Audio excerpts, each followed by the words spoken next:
한 이병의 면회를 간 엄마와 장군인 고모. 그곳에서 그녀들은 멍투성이가 되어버린 아들의 끔찍한 폭행 흔적을 발견합니다. 어이, 박이병. 면회 끝나고 행정반으로 좀 와라. 어젯밤에 교육받은 거 복습 좀 해야지. 가해자 은폐 간부인 최민철 상사가 심지어 가족들이 보는 앞에서 조카를 협박하며 유유히 사라집니다. 준영 이병은 공포에 질려 고개를 숙였습니다. 순간 강철 나비라 불리는 고모 박서윤 중장의 눈빛이 돌변합니다. 그녀는 더 이상 평범한 가족이 아니었습니다.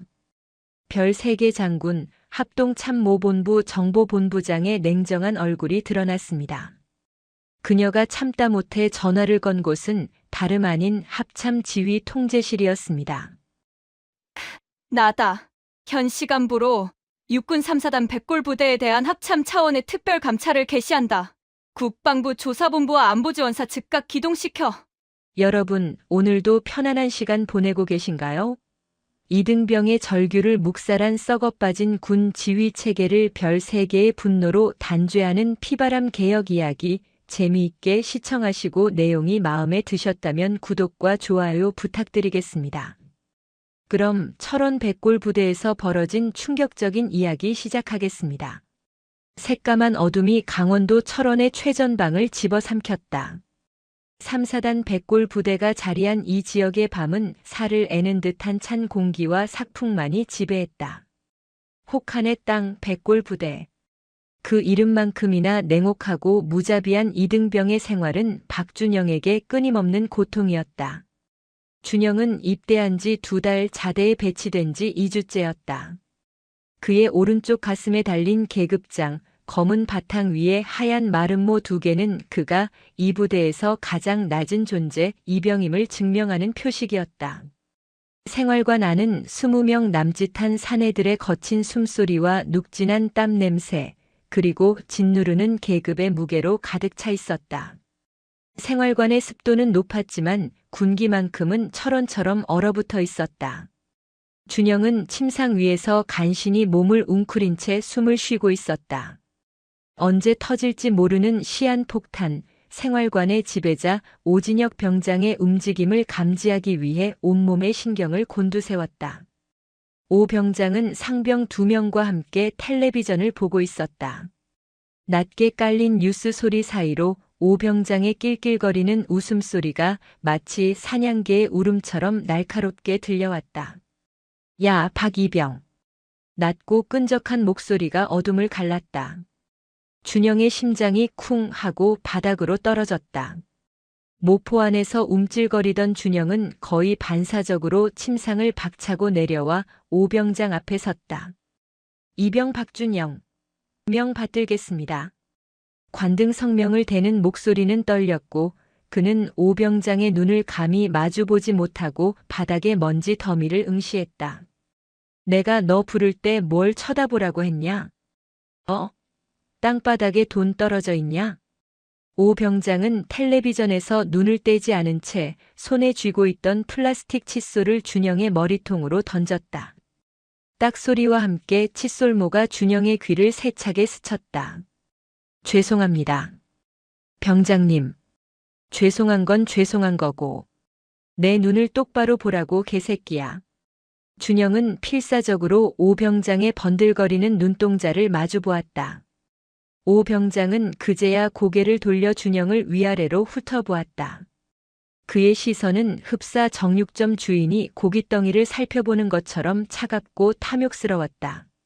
너 오늘 저녁 식사 시간에 국물 흘려서 식탁 더럽혔지.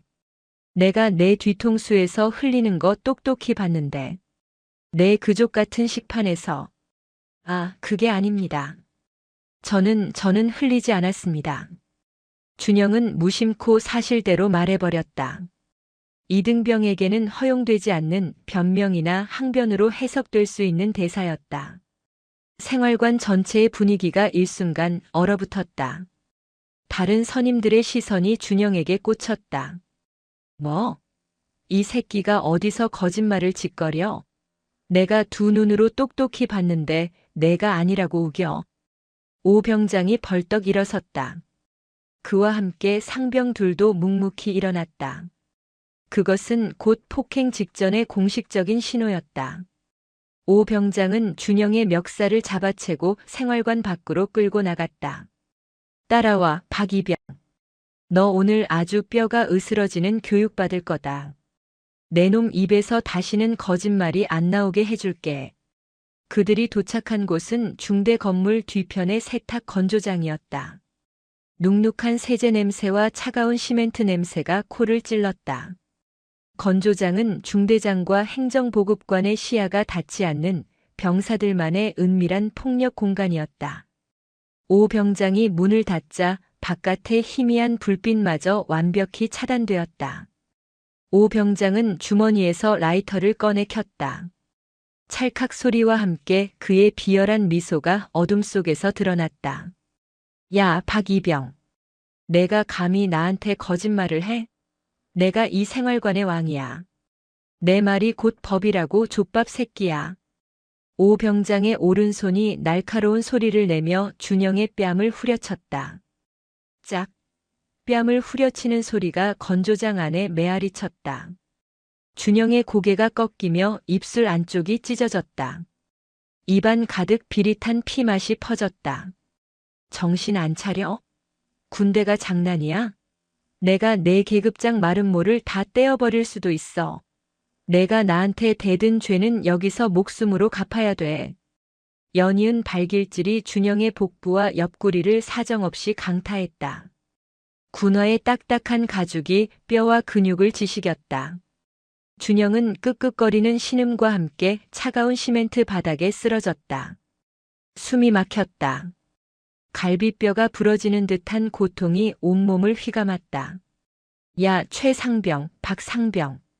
얘 오늘 밤 잠 못 자게 만들어줘라. 내일 아침 점호 때 지휘관한테 뭐라고 말할지 대본을 확실하게 외우게 해.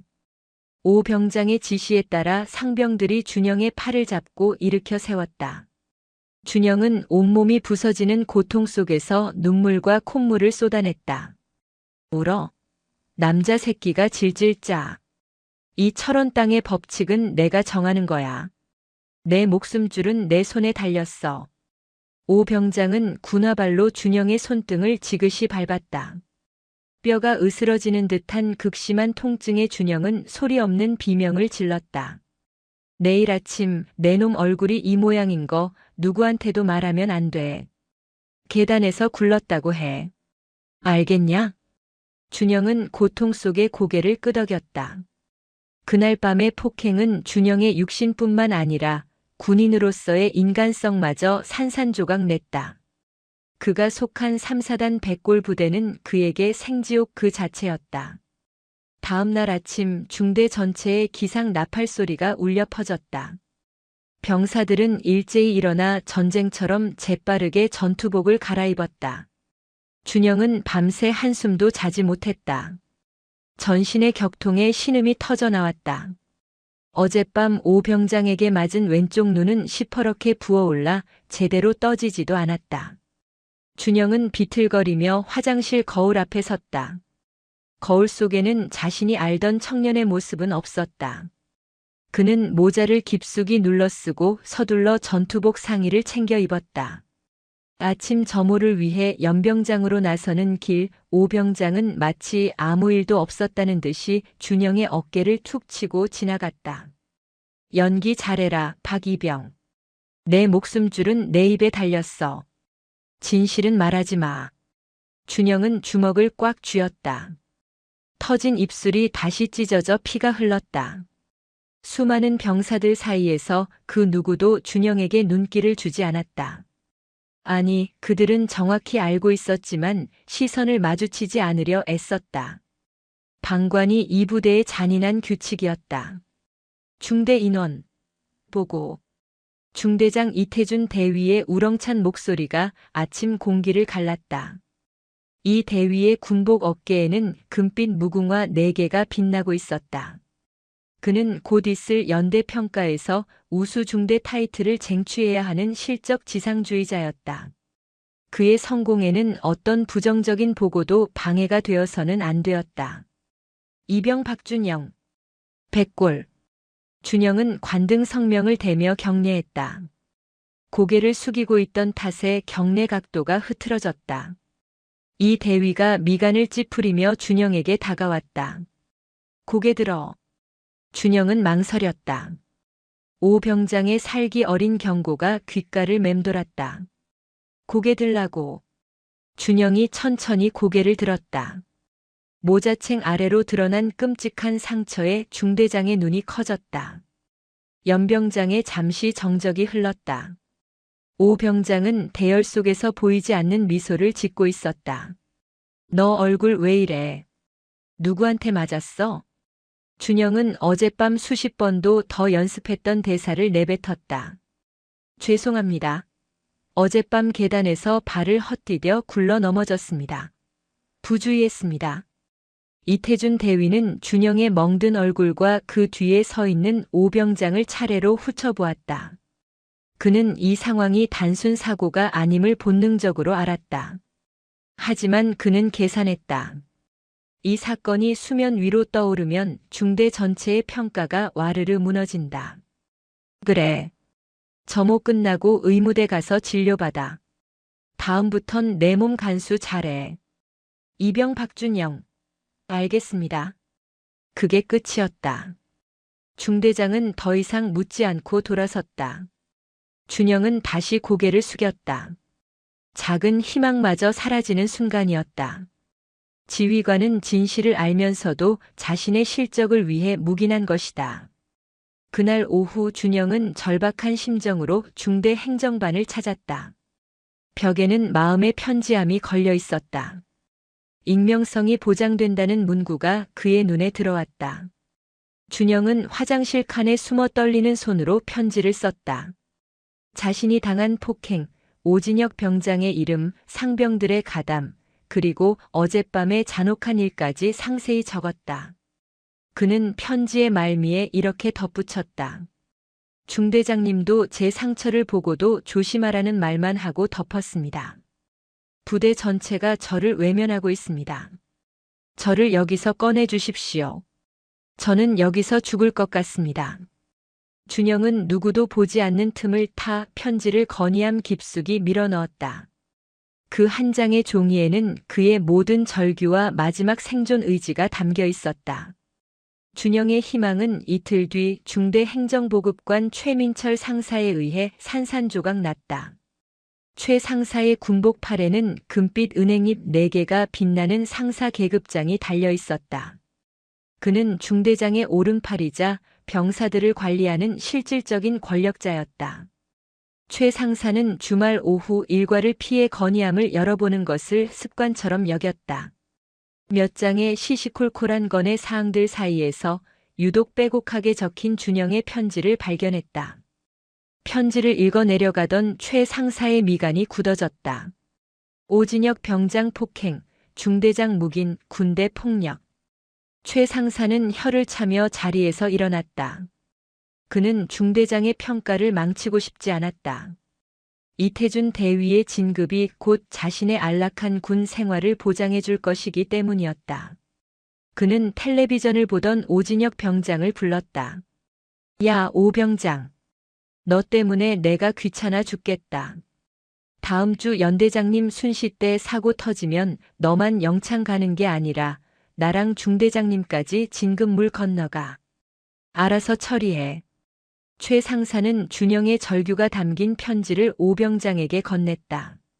네, 상사님. 걱정 마십시오. 쓸데없는 소리 안 나오게 교육 잘 시키겠습니다. 아주 조용히 제대로. 오 병장은 편지를 받아들고는 행정반 뒤편의 소각장으로 향했다. 그는 준영의 편지를 천천히 찢어 불길 속으로 던져 넣었다. 종이가 타 들어가 검은재로 변하는 것을 보며 그의 입가에는 섬뜩한 미소가 걸렸다. 내 놈의 목소리는 누구에게도 닿지 않아. 내가 쓴 건 그저 연기처럼 사라지는 쓰레기야. 그날 밤, 준영은 다시 건조장으로 끌려갔다. 이번에는 오 병장 혼자가 아니었다. 그의 일당 상병들뿐만 아니라 다른 생활관의 분대장급 선임들까지 동원되었다. 그들의 분노는 단순한 폭행이 아닌 조직적인 보복의 형태를 띠고 있었다. 야, 박이병. 내가 감히 우릴 찔러? 내가 누군데 감히 중대장님과 행보관님을 건드려? 내가 쓴 편지 내용을 내 뼈에 새겨줄게. 오 병장의 목소리는 분노를 넘어선 살기를 품고 있었다.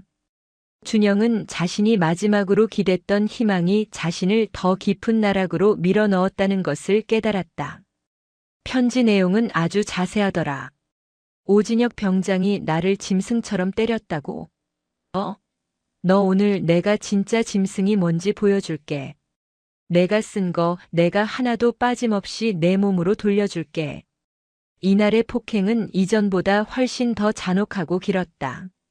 준영은 의식을 잃기 직전 자신의 몸에서 피와 섞인 핏물이 흘러나와 차가운 시멘트 바닥에 붉은 웅덩이를 만드는 것을 느꼈다. 갈비뼈를 걷어차이는 고통, 머리가 벽에 부딪히는 충격. 도망칠 곳은 없다는 절망이 그의 뇌리에 깊숙이 박혔다. 그가 다시 희미하게 정신을 차렸을 때 오 병장은 그의 귀에 속삭였다. 이제 내가 믿을 건 아무것도 없어. 내 가족도 내 지휘관도 내가 쓴 개 같은 편지도. 너를 살려둘지 아니면 이 철원 땅에 묻어버릴지는 오직 내 마음이야. 내가 군복을 입는 한 넌 내 소유야. 한 달이라는 시간이 지옥처럼 흘러갔다. 박준영 이병의 몸에는 새로운 멍이 아물 틈도 없이 더해졌다. 오진혁 병장과 그 일당의 가혹 행위는 마음의 편지 사건 이후 더욱 노골적이고 잔인해졌다. 준영은 완벽하게 혼자가 되었다.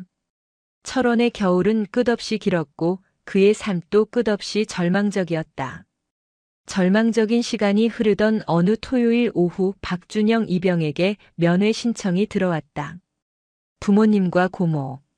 준영은 면회실로 향하는 내내 심장이 불안하게 요동쳤다.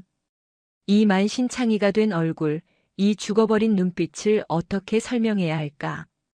그는 모자를 깊숙이 눌러쓰고 상처가 남은 턱을 가리기 위해 필사적으로 고개를 숙였다. 면회실 문을 열고 들어섰을 때 어머니는 그의 창백한 안색과 헬쑥해진 모습에 울먹였다. 아버지는 그런 어머니를 달래면서도 아들의 어딘지 모르게 불안해 보이는 태도를 걱정스럽게 바라보았다. 그리고 테이블 끝에 완벽하게 각 잡힌 자세로 앉아있는 한 여성이 있었다. 바로 준영의 고모 박서윤 중장이었다. 준영의 아버지는 평범한 회사원이었지만 그의 하나뿐인 여동생인 박서윤은 다른 길을 걸었다. 그녀는 대한민국 육군의 장성이었다. 그것도 보통 장성이 아닌 수많은 남성 군인들 사이에서 자신의 능력 하나만으로 정점에 오른 현재 합동참모본부 정보본부장 직책을 수행하고 있는 인물이었다. 그녀의 어깨에 빛나는 금빛 별 3개는 면회실의 모든 공기를 압도하고 있었다. 그녀의 군복은 완벽했고 그녀의 시선은 날카로운 레이저 같았다. 고모셨습니까? 백골. 준영은 애써 목소리를 가다듬고 3사단의 경내 구호인 백골을 외치며 경례했다. 그의 목소리는 떨렸지만 군인으로서의 마지막 예의였다. 박서윤 중장은 준영의 경례를 받지 않았다. 그녀는 그저 조카를 날카로운 눈으로 응시했다. 그녀의 눈은 평범한 고모의 눈이 아니었다. 그것은 수십 년간 적의 위장과 기만을 꿰뚫어본 진실만을 추구하는 정보수장의 눈이었다. 앉아라, 준영아. 그리고 물부터 마셔. 내 목소리가 건조한 철원 공기보다 더 말라있구나. 그녀의 차분한 목소리에 준영은 자리에 앉았다. 어머니는 준비해온 음식을 꺼내며 조잘거렸지만 준영은 음식을 입에 댈 생각조차 하지 못했다. 그의 눈빛은 불안정하게 흔들렸다. 박서윤 중장은 준영이 모자를 깊숙이 눌러쓰고 상처를 가리기 위해 고개를 미묘하게 숙이고 있다는 것을 단번에 파악했다. 그녀의 눈은 이미 그 부자연스러운 행동에서 은폐된 진실을 읽어내고 있었다.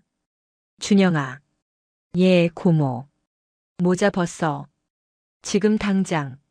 순간 면회실의 공기가 얼어붙었다.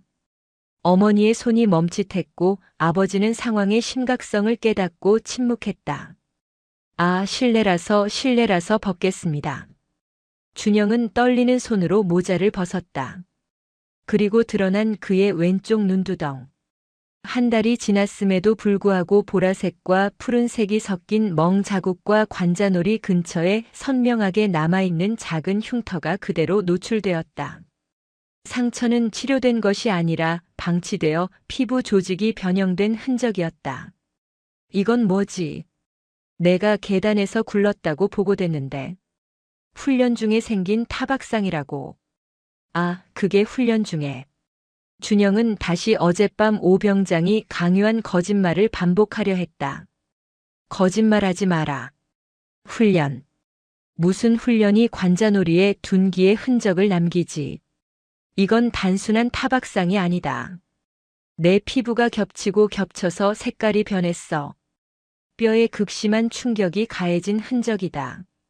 그 단어에 준영의 부모님은 숨을 삼켰다. 아버지가 주먹을 부르르 떨며 일어섰다. 서윤아, 이게 무슨 소리야? 누가 우리 아들을 이렇게 만든 거야? 오빠 앉아. 울지 마요. 박서윤 중장은 아버지를 안쳤다. 그리고 준영의 눈을 똑바로 바라봤다. 그녀는 더 이상 고모가 아니었다. 그녀는 대한민국 육군의 별 3개 중장 합참정보본부장이었다. 박준영 이병. 이병 박준영. 명 받들겠습니다. 지금부터 묻는 말에 사실대로 대답한다. 이건 가족으로서의 대화가 아니다. 군사 재판에 따른 공식적인 질의다. 거짓이나 은폐 시도가 있을 경우 너 또한 군법으로 처벌받을 수 있다. 내가 침묵하면 가해자가 승리한다. 알겠나? 네, 알겠습니다. 누구야? 이름대. 단 2마디였지만 그 안에는 진실 외의 모든 것을 용납하지 않겠다는 강철 같은 의지가 담겨 있었다. 준영은 그 말에 모든 것이 무너져 내리는 것을 느꼈다. 그는 참아왔던 눈물을 터뜨리며 바닥에 주저앉았다. 그는 울부짖으며 모든 것을 털어놓았다. 오진혁 병장의 이름과 일당들, 건조장에서의 상습적인 폭행, 그리고 마음의 편지가 묵살되고 오히려 도복을 당했던 그날 밤의 일까지. 모든 이야기를 들은 박서윤 중장은 아무 말 없이 눈을 감았다. 그녀의 얼굴은 분노를 넘어선 차가운 평온함마저 감돌았다. 그녀는 천천히 눈을 뜨고 자신의 전화를 꺼내들었다. 박서윤 중장은 면회실 구석으로 걸어갔다. 나다. 정보본부장 박서윤이다. 전화가 연결되자마자 그녀가 뱉은 첫 마디였다. 수화기 너머에서 긴장한 목소리가 들려왔다. 본부장님, 충성, 지시 하명하십시오. 박서윤 중장의 목소리는 얼음장처럼 차가웠다. 그녀는 대한민국 군의 최고 실세 중 한 명으로서 지체 없이 명령을 하달했다. 지금부터 내 말을 단 하나의 오차도 없이 받아 적고 즉시 실행한다. 하나라도 틀리면 내가 직접 책임져야 할 거야. 명령 대기 중입니다. 하나. 현 시간부로 육군 제3보 병사단 백골 부대의 합참정보본부장 명의의 특별감찰 및 직권수사를 명령한다. 수화기 너머의 상대방은 숨을 삼켰다. 사단장조차 거치지 않는 합참의 직접 수사 명령은 사실상 해당 부대의 지휘 체계를 일시 정지시키는 강력한 조치였다. 2. 국방부 조사본부와 군사안보지원사령부에 즉시 통보하여 합동수사팀을 꾸린다. 지금 즉시 3사단으로 기동한다. 현장 도착 예상시간 30분. 그들이 도착할 때까지 현장 보존이 최우선이다. 셋. 3사단 백호연대 수색중대 3소대 건물 전체를 즉시 통제구역으로 설정한다. 특히 행정반에 있는 모든 컴퓨터 하드디스크, 서류 파쇄기, 그리고 마음의 편지함을 원본 그대로 증거 보존한다. 파쇄기 전원은 지금 당장 차단해. 네. 수색중대 이태준 대위, 최민철 상사는 현 시간부로 직무 정지 및 격리 조치한다. 수사 방해 및 증거 인멸 혐의가 포착되는 즉시 체포한다. 5. 삼소대 생활관 오진혁 병장 그리고 가혹행위 공범인 상병 2명은 특수폭행 및 가혹행위 현행범으로 간주 합동수사팀 도착 즉시 신병을 확보한다. 마지막으로 그녀는 가장 중요한 명령을 내렸다. 6. 3사단장 윤성민 소장 10분 내로 수색중대 면회실 내 위치로 전투복을 갖추고 뛰어오라고 해. 10분이다. 단 1초도 늦으면 안 돼. 충성. 본부장님, 즉각 조치하겠습니다. 백골. 전화가 끊겼다. 박서윤 중장은 준영의 부모에게 다가왔다. 오빠 형님. 잠시만 기다리세요. 준영이 이리 와. 고모 옆에 앉아. 준영은 여전히 떨고 있었지만 별 3개의 거대한 힘이 자신을 보호하고 있다는 것을 직감했다. 박서윤 중장이 전화를 끊은 지 정확히 3분이 지났을 때 3사단 부대 전체에 비상방송이 울려 퍼졌다. 위수령은 아니었지만 그보다 더 살벌한 실제 상황 전파였다. 현 시간부로 3사단 전 부대 통제, 합동참모본부 지시, 전 장병 및 간부 이동 중지. 주말에 평화롭던 면회실은 순식간에 아수라장이 되었다. 위병소의 헌병들이 다급하게 움직였고 면회객들은 혼란에 빠졌다. 모두 면회실 밖으로 나가지 마십시오. 현재 부대 전체가 합동참모본부 지시로 통제되었습니다. 생명에는 지장이 없습니다. 위병소 헌병들이 면회실 문을 걸어 잠갔다. 그들 역시 영문도 모른 채 상부의 지시를 따를 뿐이었다. 그리고 정확히 15분이 지났을 때 중대 건물 쪽으로 요란한 사이렌 소리와 함께 국방부 검은색 세단과 헌병 지프 차량 4대가 굉음을 내며 질주해왔다. 이는 특수 임무를 부여받은 헌병 및 안보지원사 요원들이 긴급 차량을 이용해 고속으로 기동한 결과였다. 이들은 사단 헌병대와는 차원이 다른 국방부 직할의 최정예 수사 요원들이었다. 검은색 특수 임무 복장의 헌병 특수 임무대 대원들이 차량에서 쏟아져 나와 신속하게 중대 건물을 봉쇄했다. 그들은 문을 부수는 대신 정확한 지휘 계통을 통해 행정반 문을 열고 진입했다. 행정반에서 커피를 마시던 최민철 상사는 화들짝 놀라 일어났다.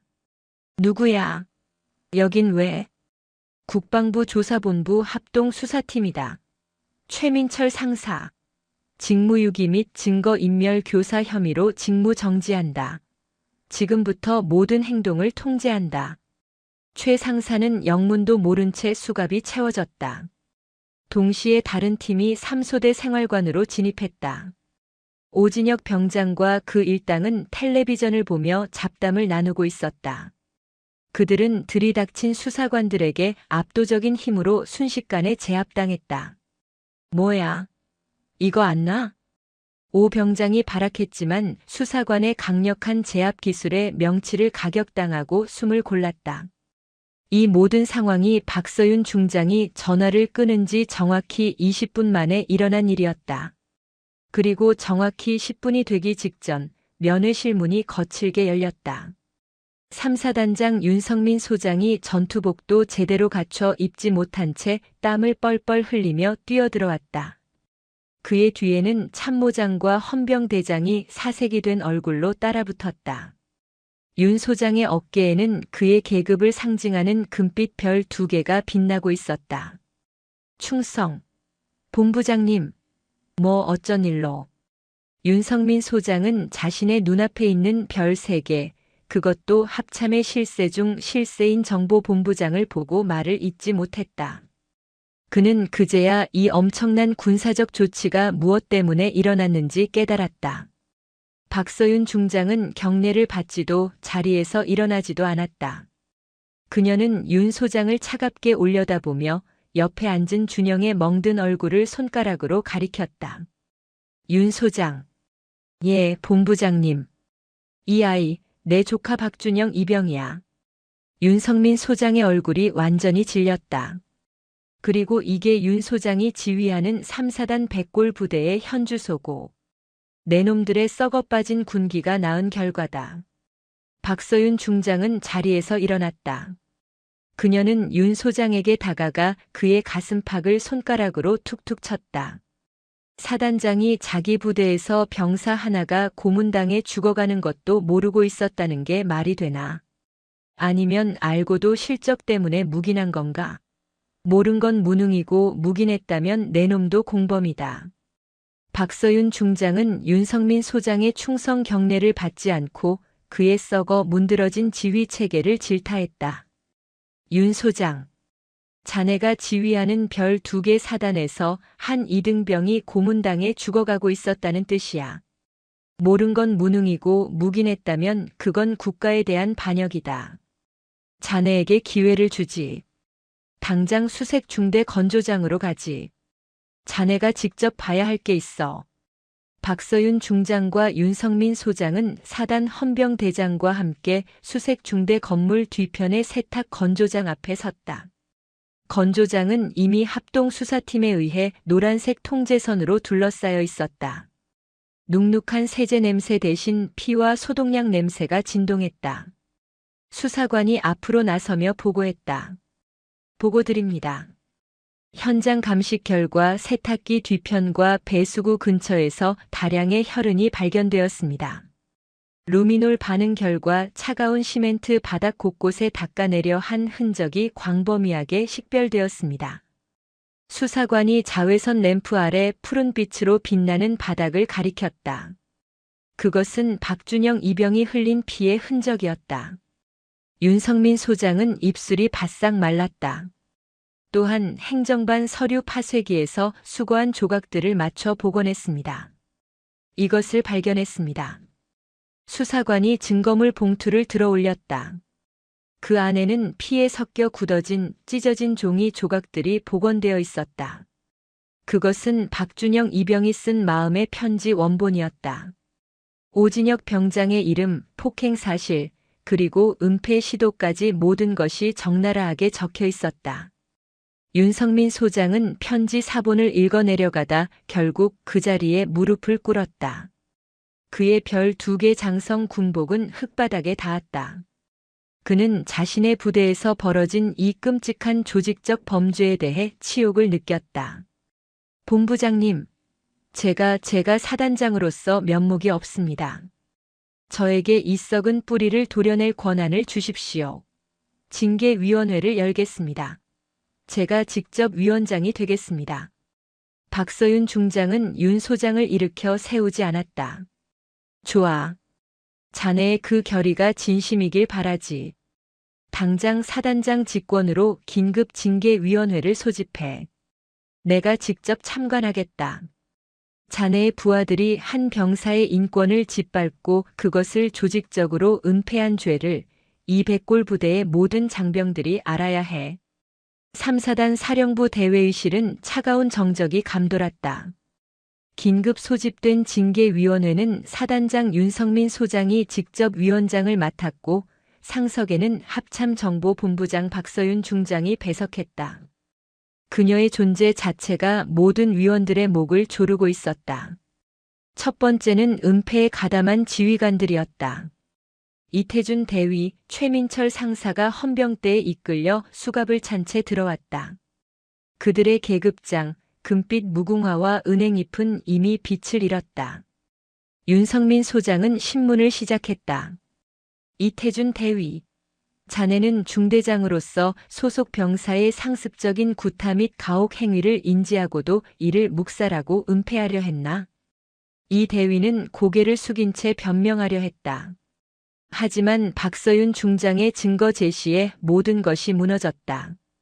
최민철 상사가 내 놈의 지시를 받고 마음의 편지를 파쇄했다고 자백했다. 내 놈의 컴퓨터에서는 단순 사고로 축소 보고하라고 지시한 기록이 복원됐어. 내 놈의 진급 점수 때문에 한 병사의 목숨을 버린 거야.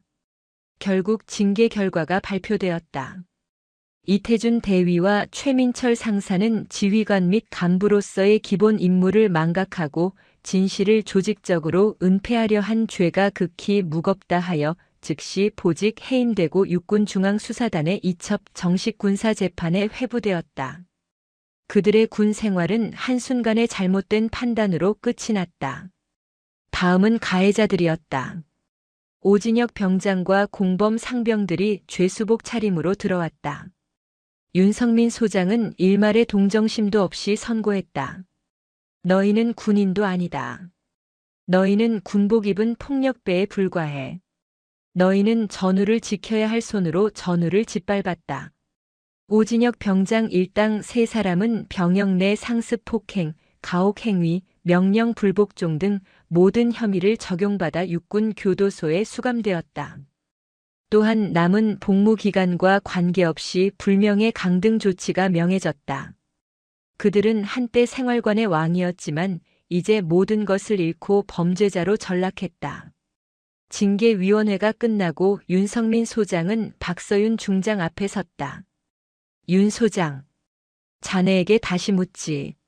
사표를 낼 텐가 아니면 내 손을 잡고 이 지옥 같은 개혁의 선봉에 설 텐가. 군복을 입고 싶다면 내 명령을 받게. 윤성민 소장은 허리를 꼿꼿이 폈다. 본부장님, 도망치지 않겠습니다. 3사단이 그 시범 부대가 되겠습니다. 제 모든 것을 걸고 이 썩은 뿌리를 뽑아내겠습니다. 백골, 명령만 내려주십시오. 박서윤 중장의 입가에 희미한 미소가 떠올랐다. 그녀는 윤 소장에게 서류철을 던졌다. 좋아. 내가 합참에 복귀하기 전에 구상해본 초안이다. 이름은 병영 부조리 근절을 위한 직통보고 시스템이야. 그 시스템의 핵심은 명확했다. 기존 지휘 계통을 거치지 않고 QR코드를 통해 합참정보본부 내 신설되는 인권센터로 실시간 직통 신고한다는 것이다. 신고자의 신분은 합참정보본부장의 1급 기밀로 분류되어 원 소속 부대는 접근조차 할 수 없었다. 윤성민 소장은 이것이 일선 지휘관들의 지휘권을 심각하게 침해하는 혁명적인 조치임을 알았지만 이를 거부할 명분도 용기도 없었다. 며칠 후 박서윤 중장은 합참으로 복귀했고 그녀가 상정한 직통보고 시스템 안은 최고 지휘관 회의에서 격렬한 반대에 부딪혔다. 정보본부장, 이건 지휘권 침해야. 병사들이 사단장 말은 안 듣고 합참 눈치만 보게 될 거라고. 군기강이 어떻게 될지 생각은 해봤나. 육군 참모총장이 고함을 질렀다. 박서윤 중장은 흔들리지 않았다.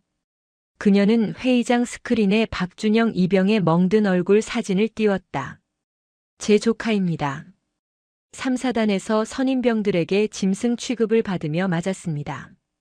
여러분들이 말씀하시는 그 지휘 체계가 이 아이 하나를 지켜주지 못했습니다. 그녀는 목소리를 높였다. 병사들의 목소리를 직접 들으십시오. 그걸 못하겠다면 지금 당장 그 별 떼고 군복 벗으십시오. 박서윤 중장의 사자 후에 회의장은 압도당했다. 결국 국방부 장관의 중재로 직통보고 시스템은 3사단에서 우선 시범 운영하고 그 성과에 따라 전군 확대를 결정하기로 했다. 그리고 3사단은 완전히 다른 부대가 되어 있었다. 윤성민 소장은 모든 생활관, 화장실, 식당에 합참정보본부장 직통 신고 QR코드를 대문짝만하게 붙였다. 간부들은 이제 병사들 뒤에 있는 별 3개의 눈치를 보기 시작했다. 국군수도 병원 1인실. 박준영 이병은 한 달 넘게 집중적인 심리치료를 받고 있었다. 담당 군의관은 외상 후 스트레스 장애 진단으로 의병 전역을 권고했다. 부모님도 제발 그만두고 집으로 돌아오라고 애원했다.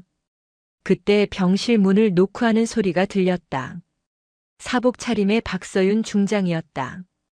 준영아, 선택은 내 몫이다. 이대로 전역해서 평범한 삶을 살아도 그 누구도 너를 비난하지 않아. 하지만 내가 겪었던 그 아픔을 다른 후배들이 겪지 않도록 돕고 싶다는 마음이 조금이라도 남아있다면 부사관 지원해 보는 건 어떻겠니? 그녀는 준영의 눈을 바라봤다. 내가 간부가 되어서 내가 겪었던 그 부조리를 직접 내 손으로 막는 거야. 고모가 뒤에서 든든하게 밀어줄게. 박준영 이병은 도망치는 대신 맞서 싸우기로 결심했다. 그는 의병 전역 신청서를 찢어버리고 부사관 지원서를 작성하기 시작했다. 몇 년의 시간이 흘렀다. 육군 훈련소.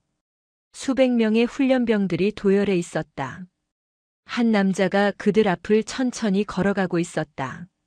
그의 전투복 상의에는 녹색 바탕 위에 노란색 작대기 하나가 선명하게 빛나고 있었다.